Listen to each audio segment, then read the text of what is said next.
नमस्कार, मी नागनाथ बाबर आणि आपण पाहता निर्भीड समाचार। पालघरच्या बोईसर येथील तारापूर औद्योगिक वसाहतीत पुन्हा एकदा प्रशासनाच्या निष्काळजीपणाचा घाणेरडा चेहरा समोर आला आहे।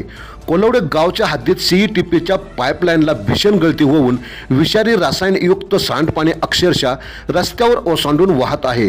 लाखो लिटर घातक केमिकल्स परिसरात पसरल्याने दुर्गंधीने नागरिकांचा श्वास घेणेही कठीण झाले आहे। ही केवळ गळती नाही तर स्थानिकांच्या आरोग्याशी सुरू असलेला उघड खेळ आहे। धक्कादायक बाब म्हणजे अशा घटना इथे आता नित्याच्या झाल्या आहेत। मागील आठवड्यात बगेर या कारखान्यातून घातक वाळू गळती होऊन परिसरात नागरिकांना नाहक त्रास सहन करावा लागला होता, तर काही दिवसांपूर्वीच आरती फार्मा लॅब कंपनीतून वायू गळती होऊन अनेक कामगार बाधित झाले होते।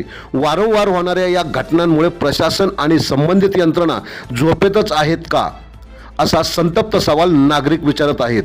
लोकांच्या जीवाशी खेळणाऱ्यांवर कठोर कारवाई कधी होणार, की प्रत्येक वेळी फक्त दिखाव्याचेच उपाय केले जाणार? घटनास्थळी तारापूर MIDCचे ज्युनियर इंजिनियर दाखल झाले असले तरी हा प्रकार थांबवण्यापेक्षा जबाबदारावर कडक कारवाई होणे अत्यावश्यक आहे, अन्यथा ही विषारी समस्या आणखी गंभीर होण्याची शक्यता नाकारता येत नाही।